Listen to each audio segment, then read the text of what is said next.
Yeah, I read a bunch of things about him, so, you know, I knew who he was, and I knew that someone told him that in relationship to it all, and, you know, all that stuff, but the actual background.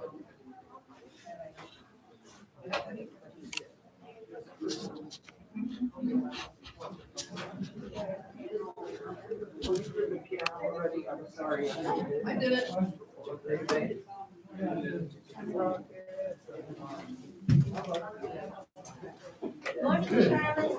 Good morning.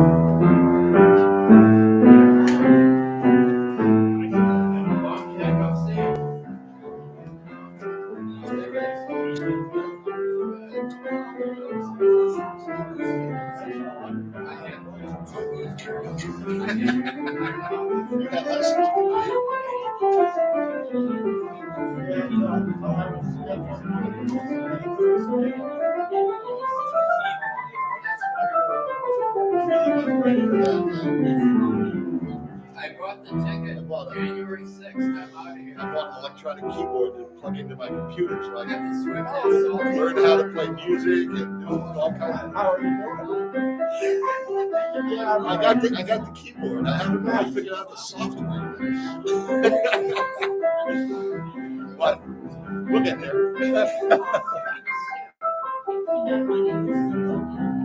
Testing, 1, 2, 3. Oh, sure. Yeah. The apple wood is really good to burn. I get it. And then I found an Surfaceberry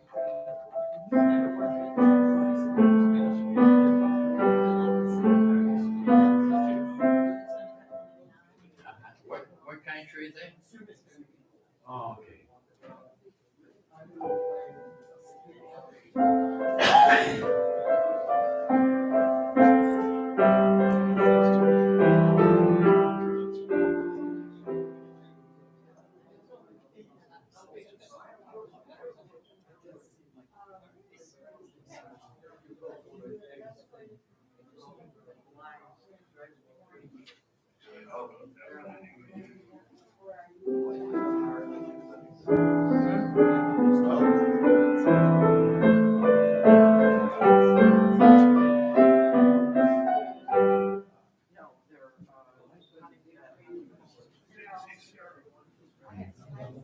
It's not, and I've been wrestling with it all week. It's now all easy. Yeah, this end is way up. I'm like, this much. And, I don't know what to do about it, right? You know. What are you doing, Lynn? Is there anything for that right now? Whatever. Yeah, I don't know. Her parents and her sister. Yeah. She's doing fine. They have a week-long break, so I don't know if they're young. Poor baby. Yeah. She's done a lot of travel since she was two and a half years old. So, which school is she taking her classes? Oh, and I don't know. Because when we were there, they call it a commemoration I don't know. of the 1956. There's a student march. Hundreds of them walking down one. And the police are escorting them to make sure they. Hi. Well, she's, I saw one of them. I'm from Washington Island, and I heard she studied. Marion Island. It could be. Yes, oh yeah, it was, She said the hardest class was European. Yeah, so my. Well, hi. It's you. Oh, commemoration, but it was really big test. And then there was another one. Yeah. Still yesterday. I'm stop the morning. Yeah, and I will be mentioning in the program that his great grandson just. I have a serious question. Oh, right, no, I knew that, we would all know it's living on that. In fact, Amy's daughter still lives on it. I sent her the information, bringing in cheese. Oh, yeah. Sitting here, Jeannie is Angus. Daughter, you know Oh, Jeannie? that's. She's the one that runs. You see it? Yeah, she's the one, where, what's so good, My sister and my brother. And I said, oh, look. Yes. Good morning. Good morning. So no, her, Well, that's actually, his Earl, daughter. Michigan, lives in Hannibal, or Harris, Michigan. And I've worked, and I have, met, he comes down to Michigan, because I named that place very, very great. Okay, and then, Oshkosh has a statue of Chief Oshkosh in the park. Oh, yeah. Yeah. Great. I would love to know a little bit more.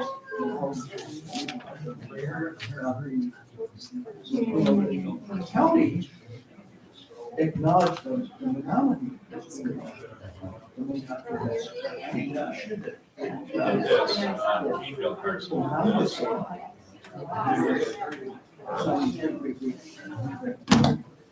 What's this?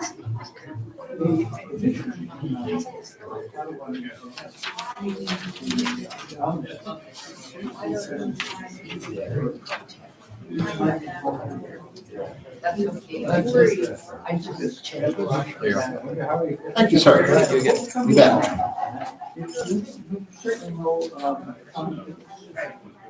this book about the black settlement. I've heard about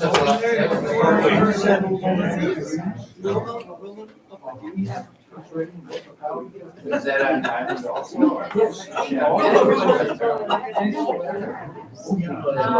A black settlement on Washington Island? Yes.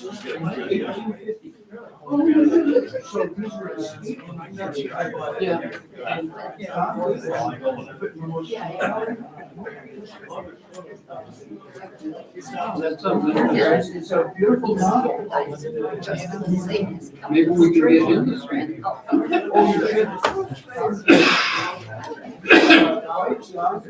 I'm doing for billion questions. I'm also doing, yeah. Easy to remember. And, well, you can have too many kids, but this has got one of them. This is my book. Yeah, well, that's interesting. When I read about that, I sent Jeannie the info about it. And then she was stepmother. So when you were at the Yeah. she was stepdaughter. Yeah. Yeah, she. That would be his granddaughter.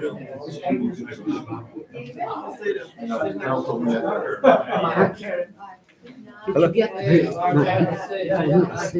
No. About you. Valerie went to Oh, okay, she's has been my look since 1990. okay.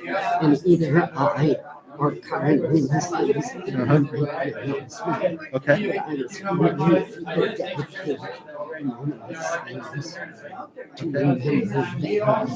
Tell me her name again. Schlicht.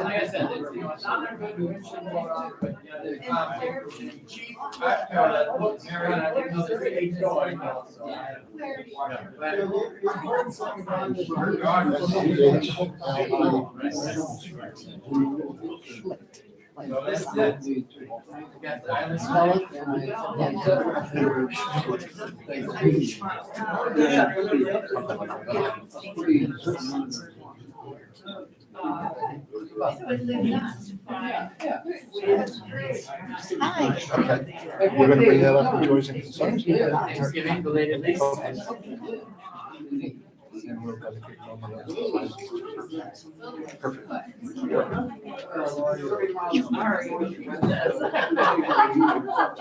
I told you, she ran this.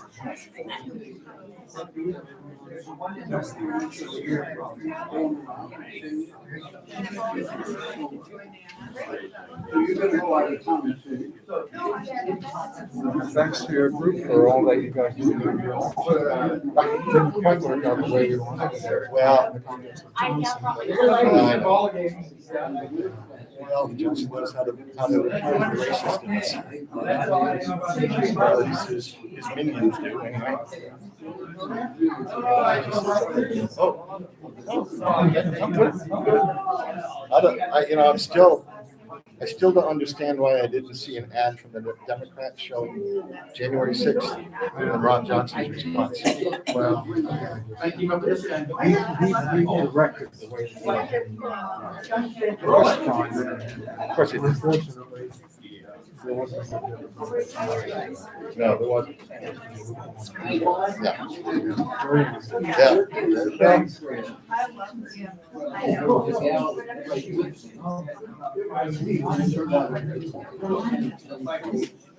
Okay. Chief.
Thank you, Carol. Good morning. Good morning. Welcome to the Unitarian Universalist Fellowship of Door County. We gather here weekly in order to restore, inspire, and jubilate our spirits through the fellowship, song, and spoken word.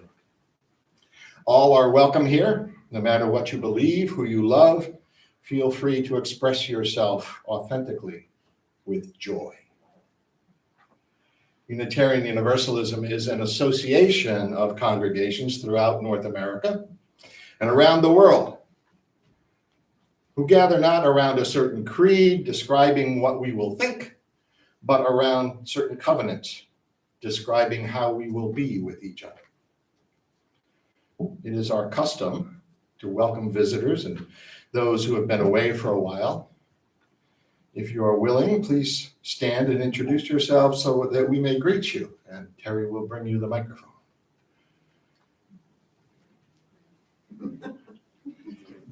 All the old familiar faces. Oh, okay, here we go.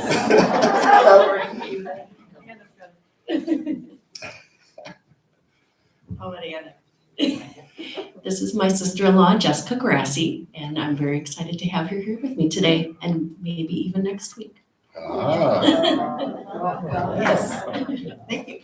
Yes, I was very excited about the presentation today and the talk, so that's kind of what got me in, and Anna has spoken so highly of it here, so I was excited to join her. oh, good. Oh, good to see you. This morning's speaker is David Lee, well known to many of us here at the fellowship and throughout Door County. Dave is a scholar of Native American history, self-taught, I believe. There's a really good description of him on the order of service, so I'm not going to read that to you. All I will tell you is that he and his wife's name is Rennie. Rennie. He and Rennie started coming to Door County in 1974, although Rennie, I think his family is kind of embedded in Door County anyway. And they moved up here permanently in 1997. So it is our pleasure to hear what David has to offer today. Before we go any further, I would like to make available some time for announcements. If anyone has announcements regarding activities of the fellowship, please raise your hand and Terry will bring you the mic.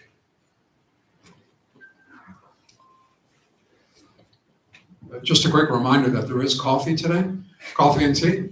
And well, frankly, if you like the coffee, I made it. If you don't like the coffee, Sarah made it.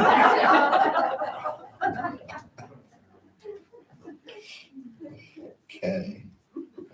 So, one thing I did want to bring up is that the UUA has a commission for the study of Article 2, which is seeking to kind of rewrite the 7 principles and 6 sources.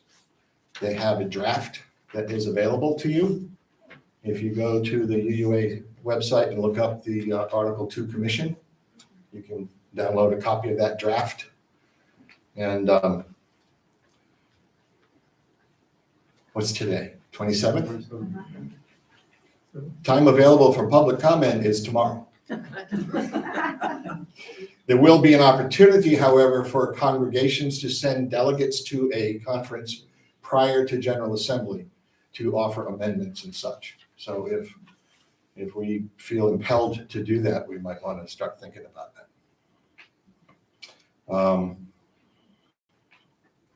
Okay. Our chalice lighting this morning, the words come from the Reverend Bill Schultz. Come into this place of peace and let its silence heal your spirit. Come into this place of memory and let its history warm your soul. Come into this place of prophecy and power and let its vision change your heart.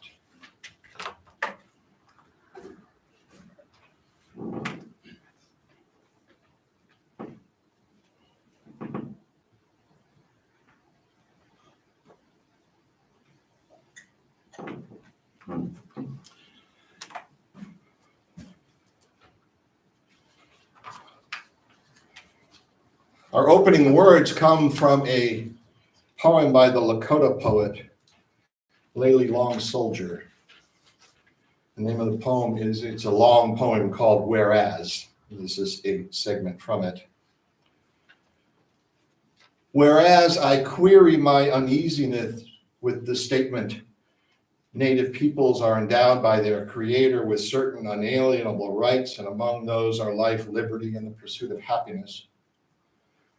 I shift in my seat, a needle in my back, Although unalienable, their rights I cannot legally claim if placed within a whereas statement. Meaning whatever comes after the word whereas and before the semicolon in a congressional document falls short of legal grounds, is never cause to sue the government's court says. Whereas I remember the abstractions such as life, liberty, and happiness rarely serve a poem, so I have learned it best not to engage these terms anyway. Yet I smash head on into this specific differentiation, the creator versus their creator. Whereas this alters my concern entirely. How do I language a collision arrived at through separation? When in doubt, I'm told, write what you know. So I peel my eye to the moment, my love of it. I wake from a dream about running I interpret as the desire to get there. Pulling back my bed sheets, I teeter down the hall to the face of the new clock in the bathroom mirror. I say, you're old enough now to look at yourself full on. Whereas I set aside interrogation to see what I cannot, syntax or poem, the creator, nor differentiate one creator from another creator, much less. That is, mine from theirs, theirs from ours, or why a creator split. At the mirror, who can?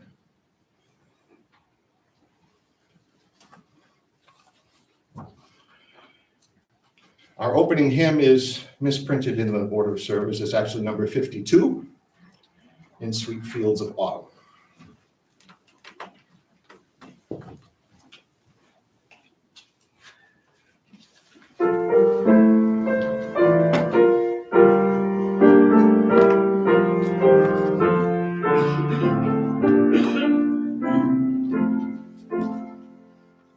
In sweet fields of autumn, the gold rain is falling, the white clouds drift lonely, and the wild swan is calling. Alas for the daisies, the tall fern and grasses, the wind swept and rain fell, the lowlands and pastures. The snows of December shall fill in the hollow, the bleak rain drifts after, and March winds shall follow. The deer through the valleys, the birds of their growing, and diamonds of sweet heart, the ridges from snowing. The stillness of death shall stoop over the water, the plovers speak low where the pale streamlets falter. But deep in the earth clot, the black seed is living, when spring sounds her bugles, for rousing and living. Please remain standing for our unison affirmation and the doxology. We gather together to seek knowledge and wisdom, to explore freely the vast reaches of mind and spirit, to celebrate within a caring community those truths, ancient and modern, which give meaning and direction to our lives.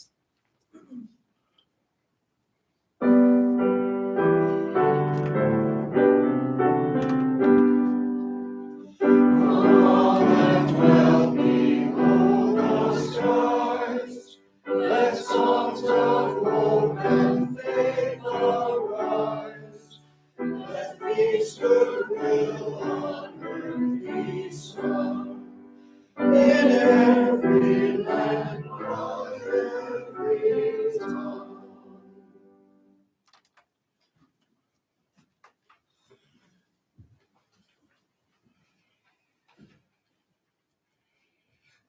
And so we come to that time in our service where we lift up the names of those who are suffering, those who are experiencing elation at this time of year.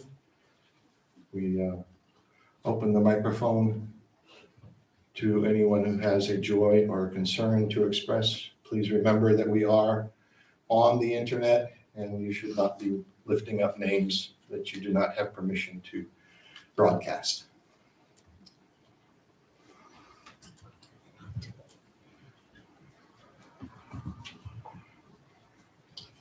I have Lindley for their television audience. I have a very sad message this morning. Our dear friend who I met in 1998 when we were just 2 years into our fellowship, Valerie Murray Schlicht, joined in March of 98. She passed away this week, after a long and heroic battle with a severe illness. So her family has given me permission to let you know. They're planning a service for December 10th. They're still searching for a venue that's bigger than we are, because they're going to do a joint service for Valerie's husband, Toby Schlicht, who died a couple of years ago when they didn't have a memorial service. They are both lifelong Door County residents, well known. So it's going to be a large event. Valerie was delightful. She was smart. She was fun. She was on our social justice committee for a while. She was an occasional service leader, and she brought a huge service of videos by Joseph Campbell on mythology to us years ago in the Old Building. She was one of the smartest, nicest people I've known. So keep her in her fame in your hearts. Thank you, Lynn.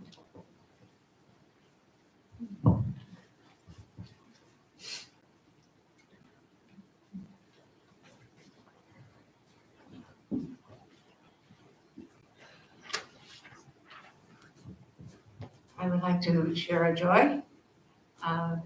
You all might have read it already, heard the story, but David Studebaker, my lifetime partner, won a Hal Prize. Not the big prize, but he won a Hal Prize. And I'm very proud of him. He does a great job of writing. Excellent.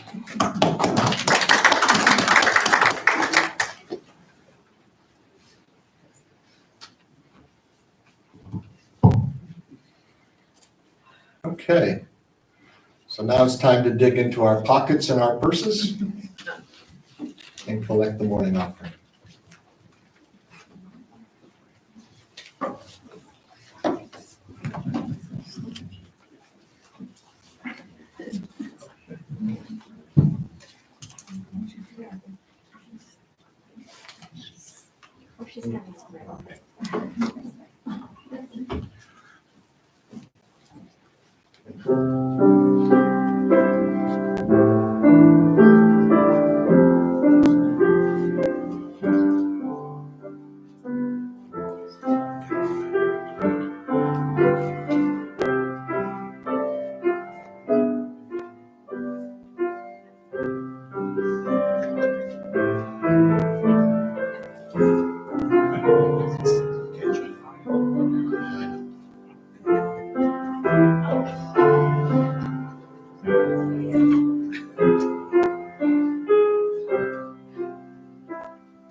This morning, our moment of silence will be dedicated to Valerie Marie Schlicht, a member since 1998. Moment of silence to be followed by a spoken prayer.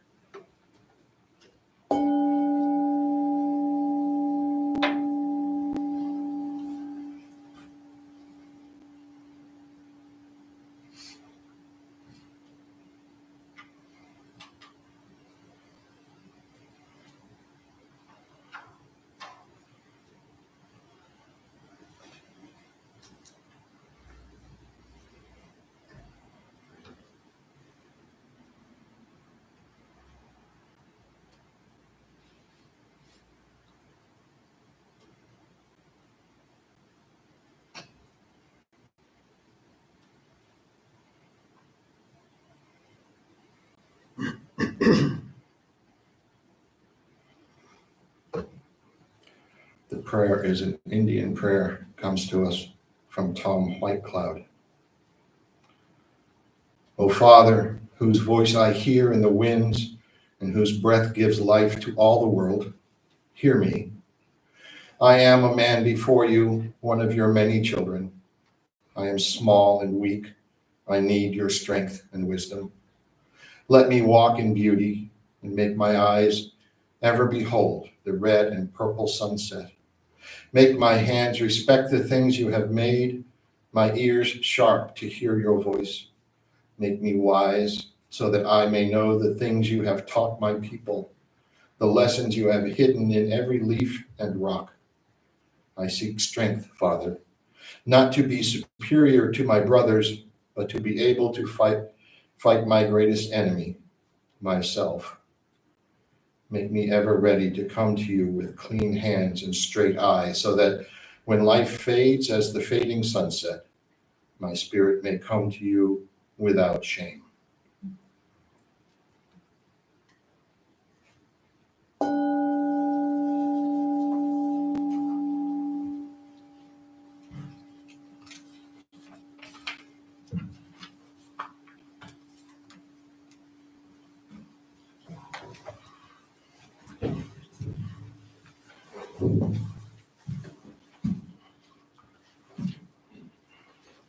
Thank you so much. Is that, it seems to be working quite well. I'm looking for a little gadget. Oh, here, I found it. Good. Sorry, I had to move it. I would suggest that if you want to move here, you'll be able to see the screen. These are my notes.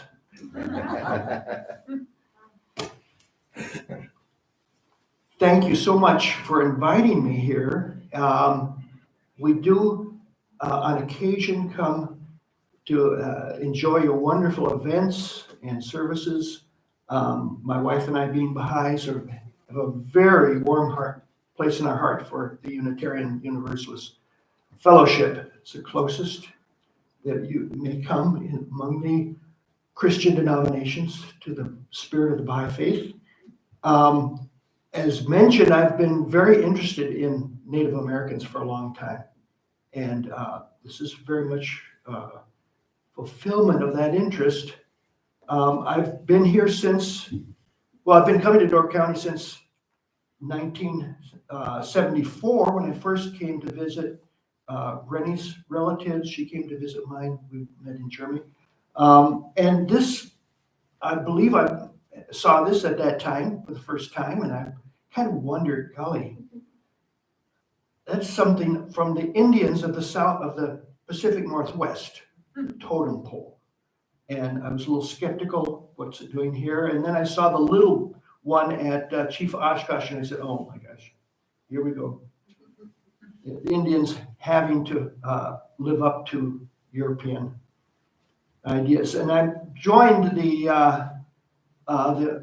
Door County Historical Society or the Gibraltar Historical Association in, I think, about 2014, and enjoyed that very much. And one January, we're planning the talks that we have during the summer, and someone pointed out that September had fallen out. We didn't have anybody to speak.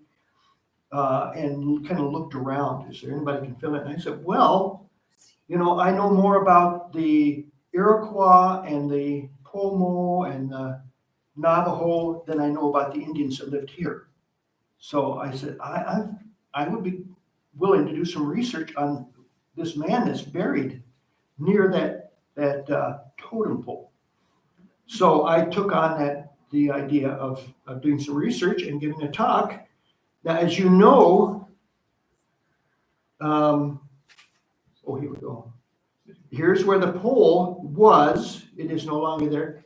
Over here is this great stone. And I believe that I had seen that earlier. And it has a little bit about the man that's buried there. And I will give you the best pronunciation I've been able to come up with. I've met quite a few Potawatomi Indians, and there are different opinions with them. But Simon Onangwase Kakwedos,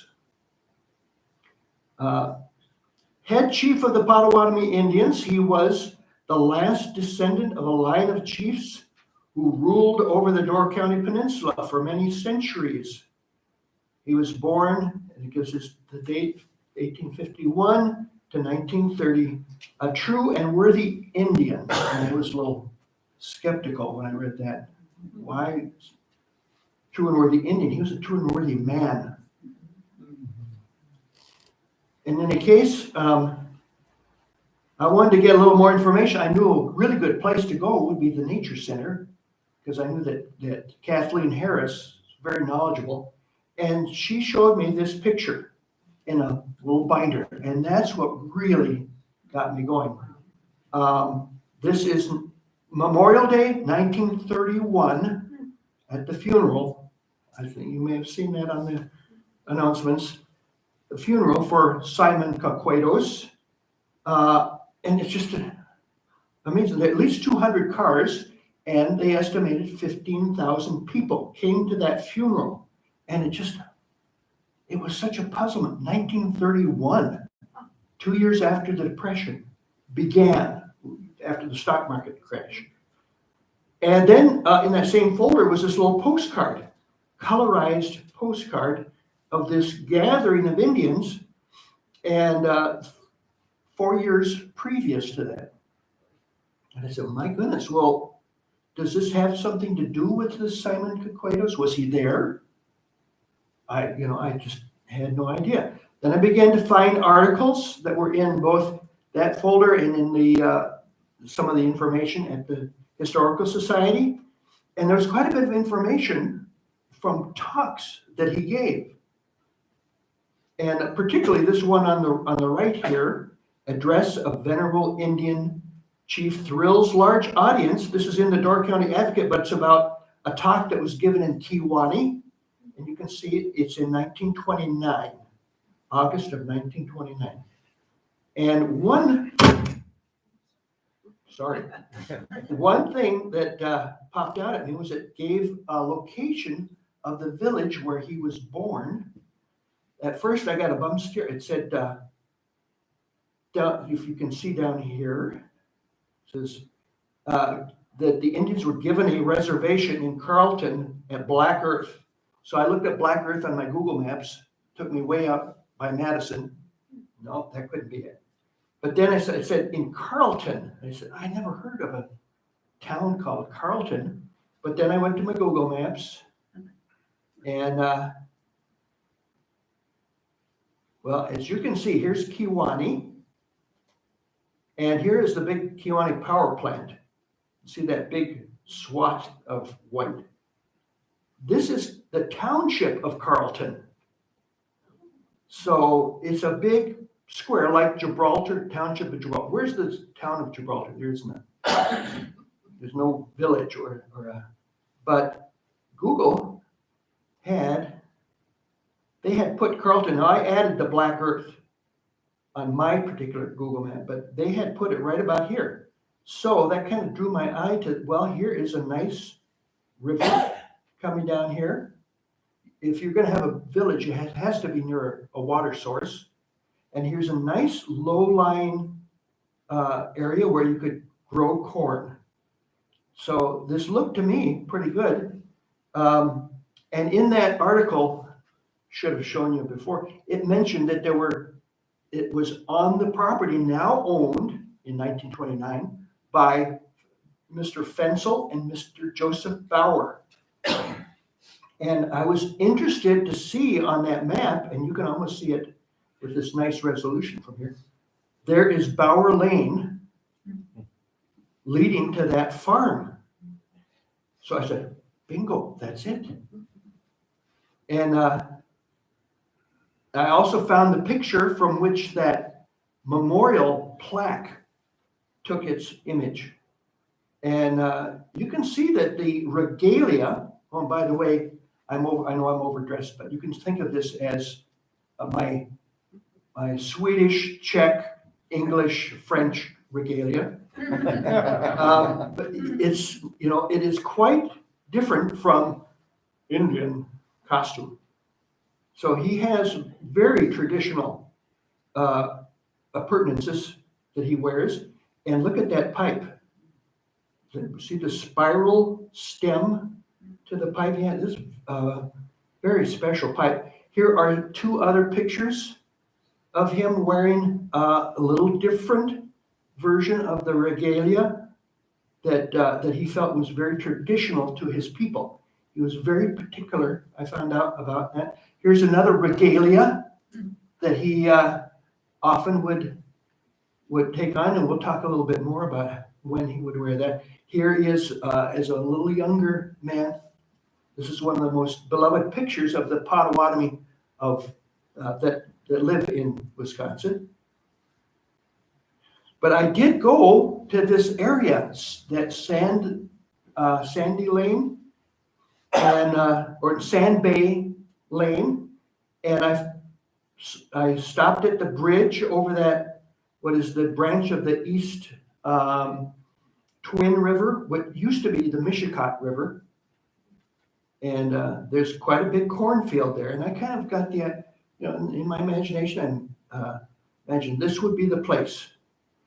And then I got wind of this gentleman who lives in Two Rivers and he lives in Mishicot now. He was a teacher in Two Rivers, but he is the curator of a little museum in Mishicot. Now, so here is that nuclear power plant. Here's the little town of Tisch Mills that we knew well from, we'd usually take a little route through Tisch Mills to get from Milwaukee or Sheboygan to Door County. And Jim Sustman, let's see, runs this little museum, or ran the museum. He is no longer the curator, but he is responsible for most of the displays in this wonderful museum. And I went and visited him, and we talked quite a bit about this whole understanding of who was this man who has gotten so much. You notice here is a great deal of information about him right on the wall of that little museum, along with a young man here who came to their parade, their pumpkin parade and festival in the fall. He's been doing that for quite a few years. And they would in turn take a delegation of people up to Hannahville, where he came from, and celebrate their big powwow in the summer. Very interesting insight. And here are some pictures of Simon and that day. And there's the funeral stone down there. But this young man I found went by the name of Earl Meshigod. Meshigod is the proper pronunciation of a name that was mispronounced as Mishicot, for which that little town is named. And about 2 years ago, he was able to confirm the family knowledge, the oral knowledge, by finding the birth or the wedding announcement that his grandmother was the daughter of Simon Coquados and William Meshigod. William Meshigod was the son of Abraham Meshigod. So his William's great-grandfather was the Mesha god for whom the little town was named. So he, quite a remarkable guy. He also presided at the dedication of a great monument in Manitowoc. I hope you'll see the Spirit of the River, man carrying a canoe, big bronze statue. So here he is with his wife, Aisha, and this is probably about 10 years ago that picture was taken. And Jim said, well, you missed it. There is a marker for that village. And there it is. Black Earth Indian Village. Tells a little bit about it and the fact that Chief War Thunder was buried in the burial grounds, and Chief War Thunder was a Revolutionary War hero. He led from this location. He led a large band of Potawatomi who supported the Americans and drove the British out of Detroit, and then also helped in Mackinac. So here, and you can see just over the horizon, there is the Bauer farm. So I wasn't too far off, but this claims that the village was on the other side of the road. And I've been up there to explore. Now, notice this field here, this little rectangle, that is very well tilled. I also visited the Jailhouse Museum in Kewaunee and their History Center in Kewaunee, and I highly recommend you go there.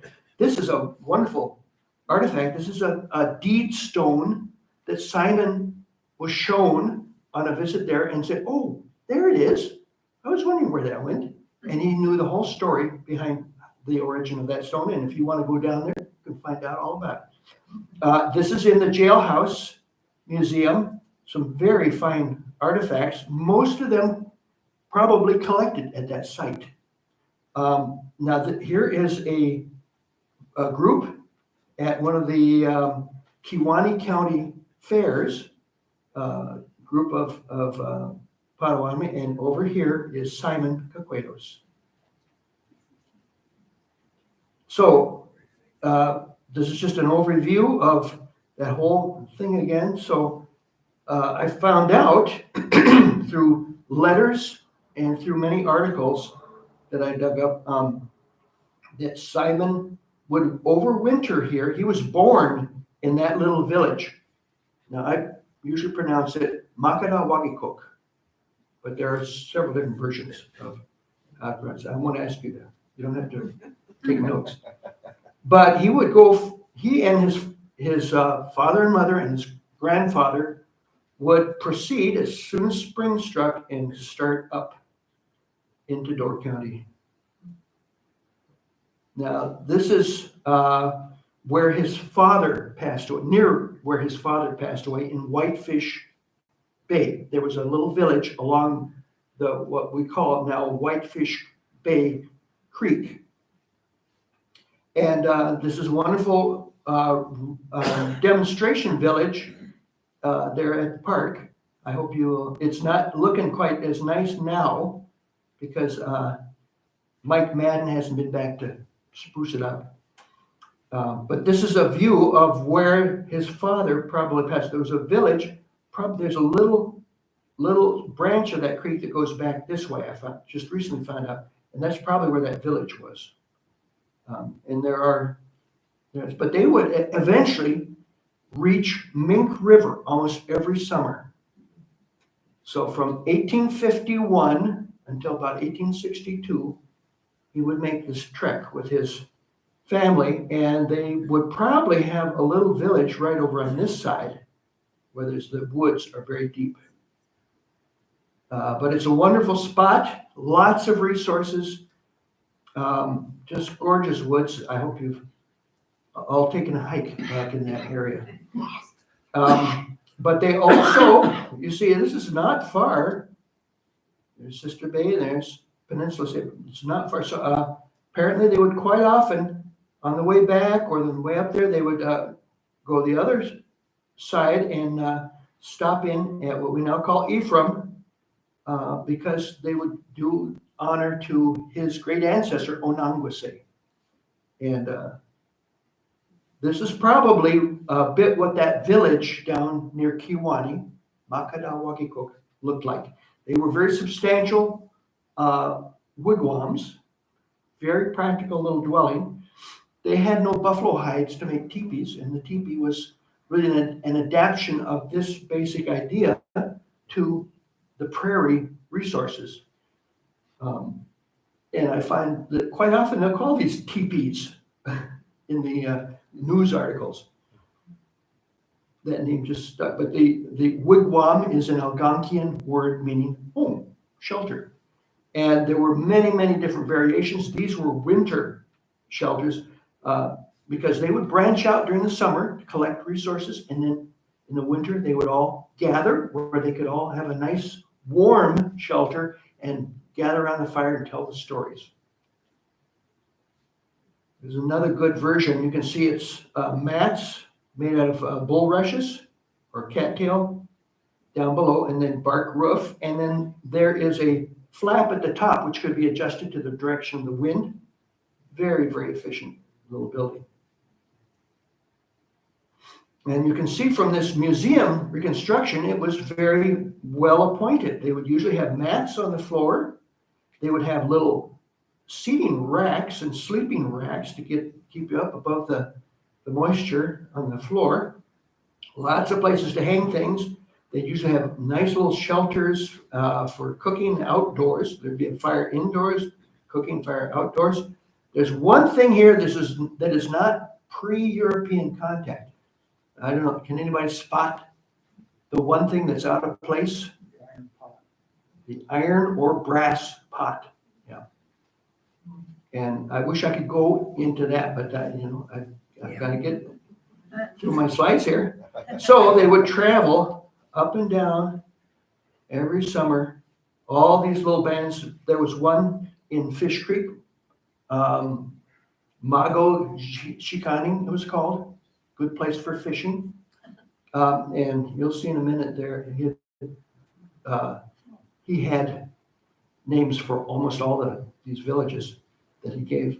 But after that village was destroyed by a posse of about 16 deputies in 1862, I believe. We're still researching that. When they started heading up, the lumber companies had started in Door County. And this is probably what they faced when going back to their familiar villages, the burial grounds, the food caches that they had left, slash and stumps, hardly anything to recognize.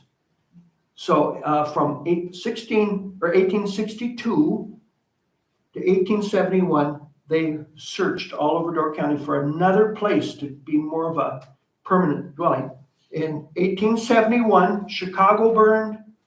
The Peshtigo fire destroyed much of the western shore of Green Bay. And of course, we had our little version of that wiped out most of Nassau or Southern Door. And at that point, they decided we're not welcome here anymore. And we're not sure how many people, but there were at least 1,000 that would gather every winter.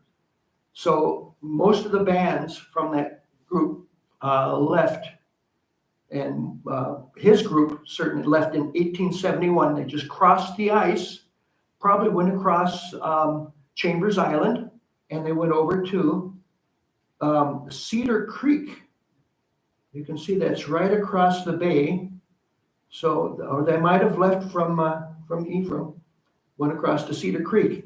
And stayed there for a few years. There was a terrible outbreak of smallpox or some terrible disease, and that took many of those people that had fled and were probably suffering. I mean, they must have been driven out in fall because most of the able-bodied men were out hunting. In the fall, you gather the corn, all the crops, and then you have the big festival to celebrate the harvest. And the men are out, they want to collect a nice harvest of the meat to put on to the festival. So it was only men, or the elderly, women and children in the village. So the sheriff, Wojta Stransky, must have known that this was a time when they could come in. The excuse was that a attorney had noticed they were not paying their taxes. That 80 acres was actually signed over to them by another man. I think I'm coming up to that. Well, anyway, Cedar River, very interesting little place right here. And here's Hannahville and Escanaba and Harris right at, right here. There's a little road that goes down to Hannahville. It's actually over here. Little road that connects those. There's the Island Casino. That's what keeps them going. Let's see if I'm. Well, Simon became quite the lumberjack himself. He worked for the Wells, J.W. Wells Company, and became a cruiser, marking trees, estimating the board feet. And he also then eventually became a surveyor. So he not only learned to speak English, his father, who died when he was about 5, was a very able interpreter. He was had learned English, and so Simon kind of got a little head start on that. And Simon eventually taught himself to read and write, became a surveyor. I mean, you've got to keep notes to be a surveyor, and apparently was making a very good living by European standards, doing that kind of work. He said, if you can't beat them, join them. So, and he lived, a lot of his letters come from Wasaki. He not just didn't learn how to write, he wrote letters. He wrote a lot of letters to many different people. And going back to that expulsion from the village, it was probably during the harvest time, so they had to abandon their buildings were being burned. They probably had the little shelter in the middle for ceremonies that was all burned. Scant time to grab provisions, sacred items. We can't imagine what it was like. But many of his relatives continued on past Escanaba on up into Canada at that time. But he probably went back to that area. He was in Wasaki at a lumber camp, and he probably was interested that there was a train line that went to Blackwell, which is over here. I'm going to back up a little. Oh, wrong way. So here is Leona and Crandon over here. Leona and Crandon and Blackwell and Wabano and Carter. The Carter Casino. Probably heard ads for the Carter Casino. So he was staying in Wasaki in Camp 8 or Bird Camp, and eventually gravitated over to Wabano and Blackwell. Many reasons. I would like to know more about it, probably because of the train, because he began traveling. He went down to Madison and eventually made 3 trips to Washington, D.C. to be a translator, interpreter for delegations of Native Americans and did a lot to get a bill passed. This man, Thomas Frank Connaught, was a congressman and helped to get a bill passed probably in about 1914, sum of about $400,000. His tribe, his band of Potawatomi were not involved in the trail of death, where many were sent out to Kansas. They pretty much had remained in Kewaunee and Door County, hadn't signed any treaties, so they thought, well, we're not involved. That little acreage had been theirs for at least, his grandfather told him they had been there for 600 years in that village, Makadawakikok. And another man had provided a way for them to keep that. But interestingly enough, he met this man, George Wing, in about 1920. And they found out they had met each other as children. George Wing said, I remember, a band of young boys who would shoot apples out of the air for a nickel. He said, oh, I was there. I was pretty good at that. And so he spent, here's another picture. There's Chief Simon Coquedos. And he spent the summer of 1921 with George Wing. And they exchanged stories and memories. And as a result of that, this book came out. This is a collection of the articles of George Wing, fascinating history. And the first quarter of it is about Native Americans. And they come from stories that Simon wrote in. And through that book, I was able to trace the lineage of Simon back to Onangwase. Now, Onangwase, in 1739, he helped Robert LaSalle to load up the Griffin with a mountain of furs because he had, somehow they may have met in Montreal because Onangwase was also asked to speak on behalf of his people to the new Canadian governor. But in any case, Onangwase is one of the first to be mentioned by name in the Great Lakes region. He was a great leader of the Potawatomi or Anishinaabe people. Now, Simon was fluent Potawatomi speaker, Anishinaabe language. He also spoke Anishinaabe, which is the language of the Chippewa or the Ojibwe, and Anishinaabe is the language of the Ottawa. Those three were very closely united. Here you can see that pipe again, and I'm not sure who that gentleman is. These are really nice pictures that the Potawatomi from Forest County provided me with. We're not sure where that is. He was quite a traveler. This is quite often attributed to him. Sometimes they say it's his grandfather, Kitos, but that's very doubtful. But this picture is very interesting because this is Abraham Meshagad.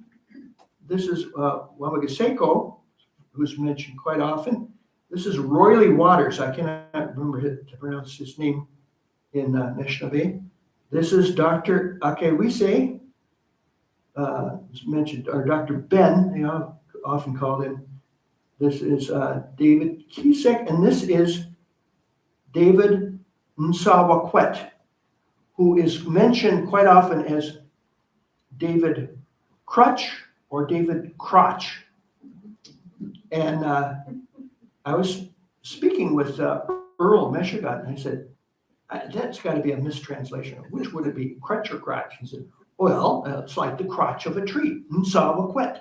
I said, oh, Mr. Treefork. He was the finest hunter known to that band. So he's the one who knew where the animals went and who knew where you'd find the best place to get up in the tree and sit comfortably and wait. So this is David Treefork, and interestingly enough, here he is as David Marjorie Nsawakwet. And this is many years later. The resemblance to me is quite obvious. These two women are not identified, but I have an idea. This is Simon's mother. This is Simon's wife. Could be. Just guessing. But, these photographs are poorly documented. Oh, there we go. Well, this is in the handouts that many of you received in email and that are available back there. There's this interesting story. This is 1922. They're talking about Simon coming to visit. They're going to make a memorial at that village, at the burial ground. They're going to put a plaque at the grave of War Thunder. It's all been planned. Everybody's behind it. Even Mr. Fensel, the other owner of that property. This is a good example of the writing of Simon Coquedos. He had very nice handwriting. Hjalmar Holen mentioned that he spoke English better than most of the Belgians, Germans, and Norwegians.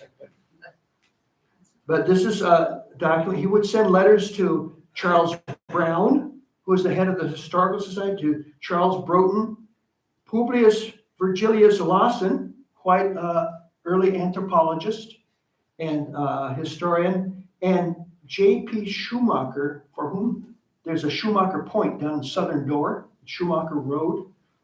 He was one of, from what I read, he was one of the main interviewers of Simon.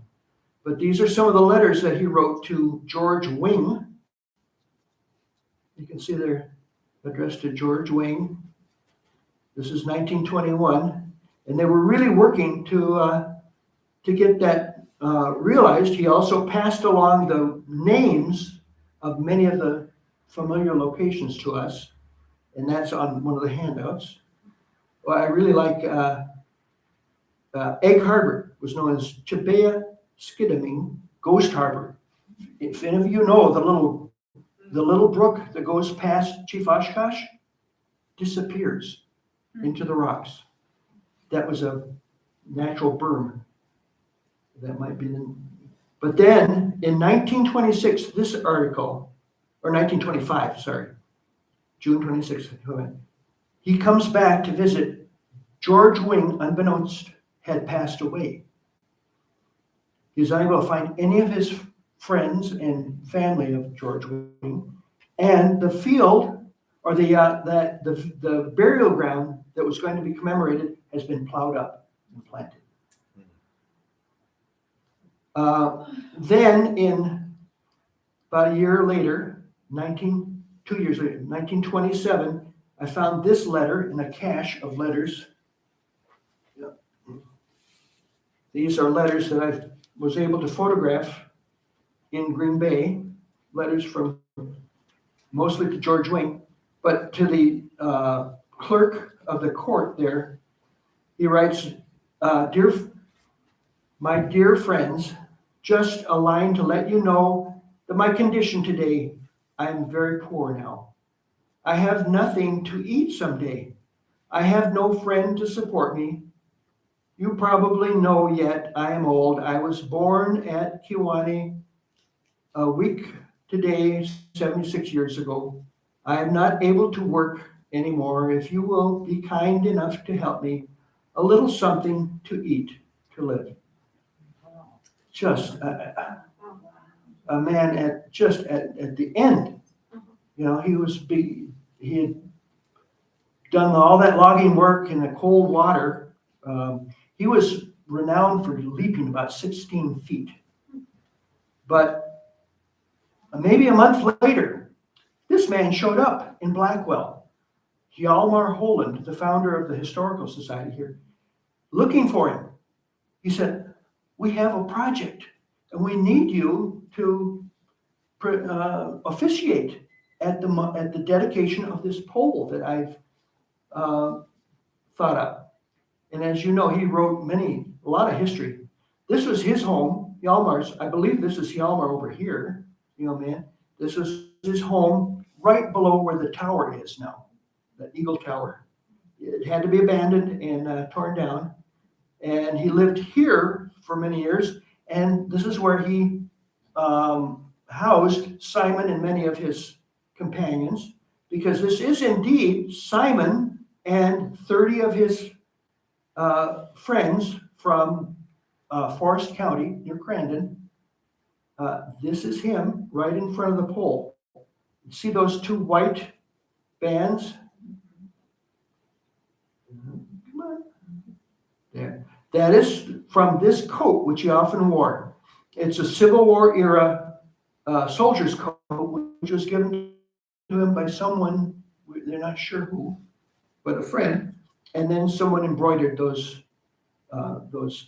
stripes on there. And in Crandon, at the museum, the Potawatomi Museum, here is the case awaiting that coat. This is just a space keeper. Here's a space keeper for the pipe, for the headdress, all the other things. Those are all being kept safe at Madison.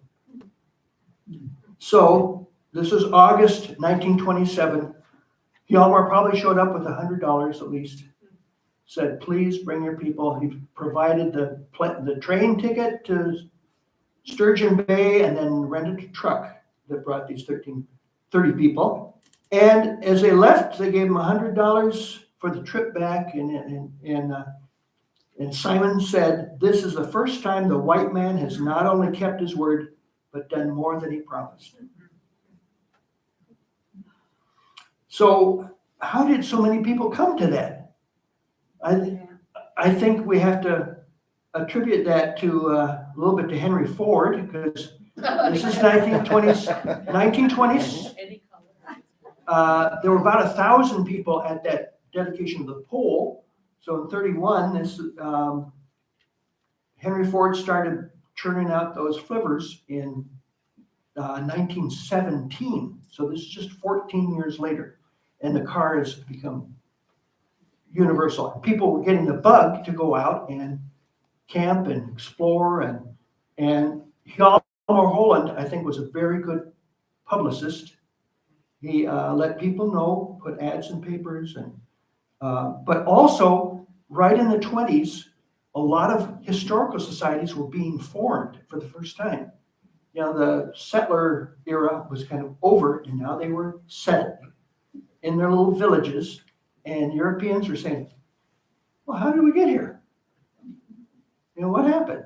And they began assembling a little bit of their own history. And here are some other scenes of that same day. Pretty amazing. There's the grave site. And here, for your amazement, is a film that was made that day.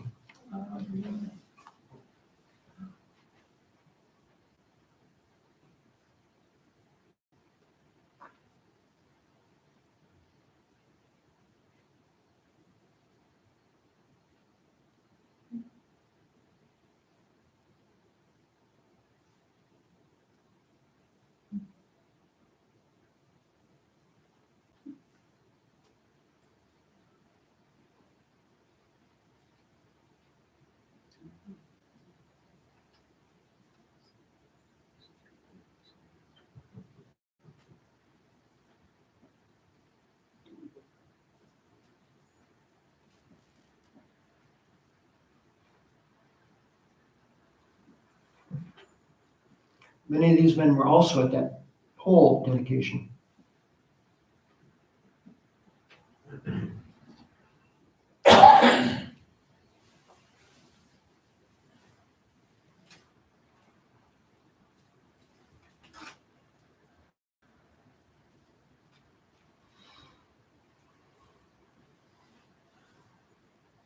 I think that was Hjalmar.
You can see there's enormous variation in the regalia.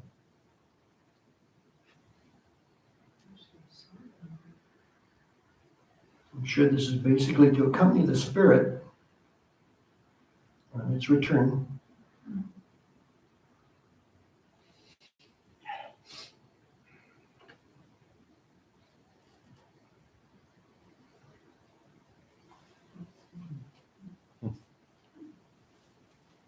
Thank you very much. I hope to be able to answer some questions later.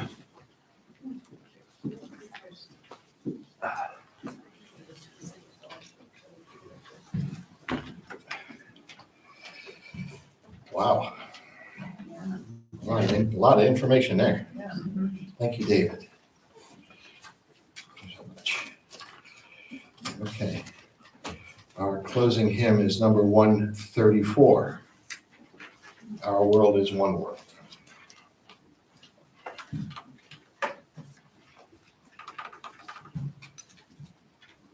Please rise as you are able.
Our closing words are another excerpt from Layli Long Soldier's poem, Whereas. Whereas Native peoples are spiritual people with a deep and abiding belief in the Creator.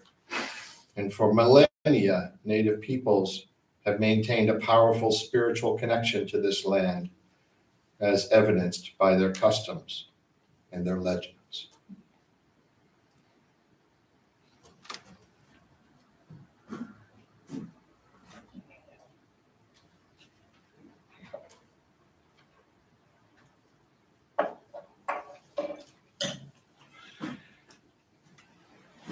Words for Extinguishing the Challenger by Barbara Peskin. Because of those who came before, we are. In spite of their failings, we believe. Because of, and in spite of the horizons of their vision, we too dream.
So we will break for coffee and return here in about 15 minutes or talk back with David.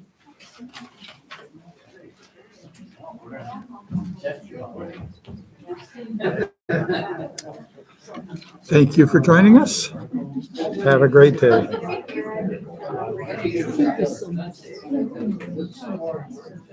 Oh.